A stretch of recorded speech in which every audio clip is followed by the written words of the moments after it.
मैं उम्मीद करता हूँ खैरियत से होंगे। आज हम जिस मौजूद पे बात कर रहे हैं वो है अपना इनकलाब फ्रांस के बारे में, जिसे दुनिया फ्रेंच रेवोल्यूशन या फ्रांस रेवोल्यूशन का नाम से याद करती है। फ्रेंच रेवोल्यूशन अपने अंदर एक नाकाम रेवोल्यूशन था, लेकिन इसने पूरी दुनिया का जो निज़ाम था इसमें इनकलाब बर्पा कर दिया। यानी liberty, equality, women rights, democracy जैसे बुनियादी जो निज़ाम है, फ्रेंच रेवोल्यूशन के बाद इसमें बेइंतहा तब्दीली आई। अमेरिका से लेके एशिया, यूरोप, अफ्रीका, पूरी दुनिया में यानी कि इसने हलचल मचा दी पूरे निज़ाम में। तो आज हम बात करते हैं फ्रेंच रेवोल्यूशन है क्या।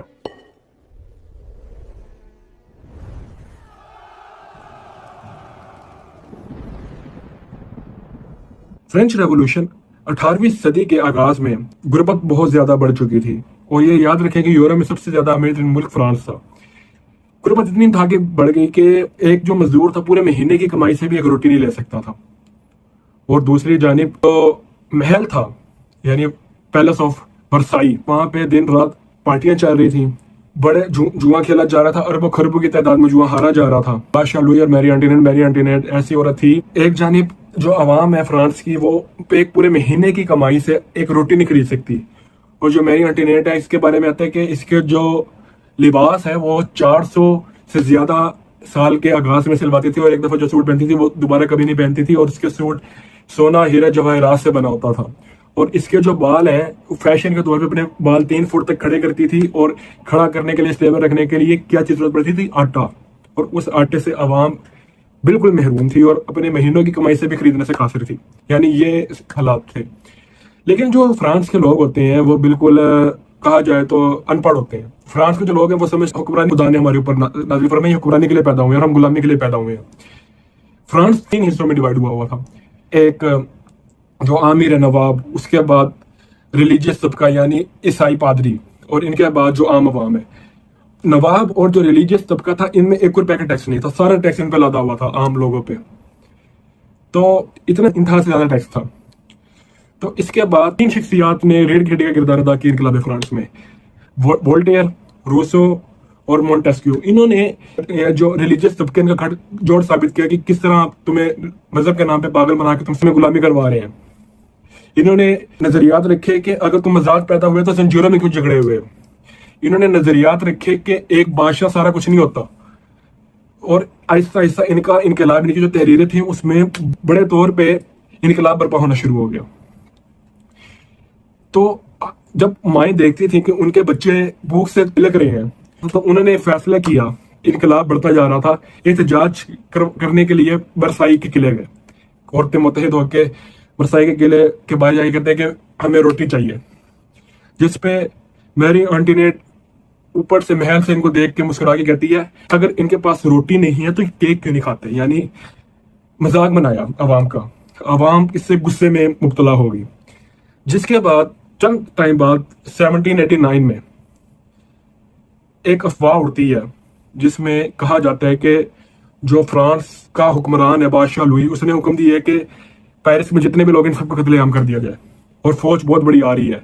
वहां होती है, स्टाइल का किला होता है, वहां पे जाती है, वहां पे डेलोने जनरल होता है, उसे कहते हैं कि हमें हथियार चाहिए, जिसमें डेलोने मना कर देते हैं और फायरिंग का बराह रास्त हुक्म दे देते हैं। अवाम पागल हो जाती है और गुस्से में तहश में आके हमला कर देती है, और सारे सिपाहियों को मार के हथियार हासिल करके डिलोने का सर तन से जुदा कर देती है, और इससे इनकलाब फ्रांस का आगाज हो जाता है।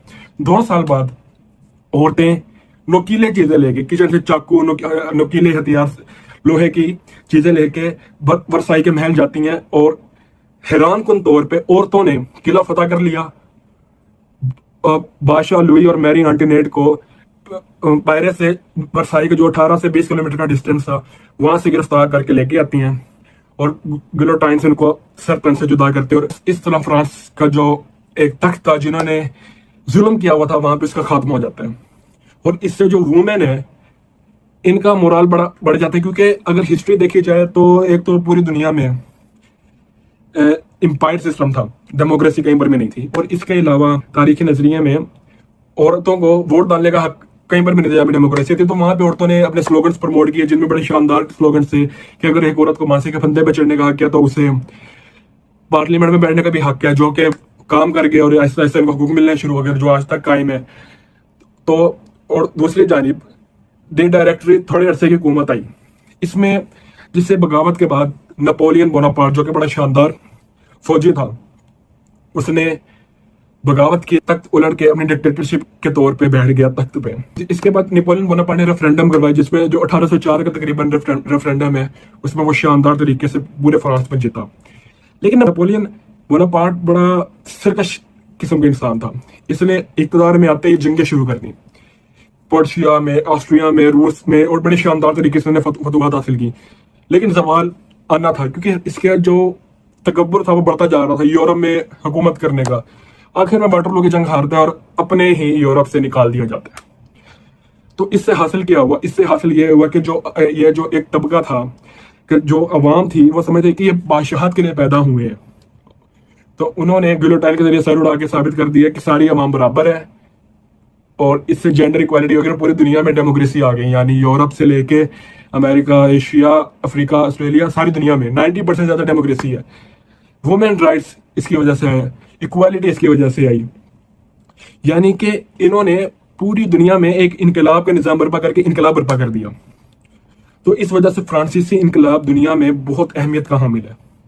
इसके बाद पूरी दुनिया में जो एक एम्पायर सिस्टम चलता हुआ आ रहा था, उस एम्पायर सिस्टम का खात्मा होता है, और फ्रांस ने जो किरदार अदा किया था, लेकिन ये नाकाम रेवोल्यूशन था। मेरी नज़र में नाकाम रेवोल्यूशन था। बाकी हर कोई अपनी हिस्ट्री के पॉइंट ऑफ व्यू से देखता होगा, लेकिन मेरी नज़र में ये नाकाम रेवोल्यूशन था।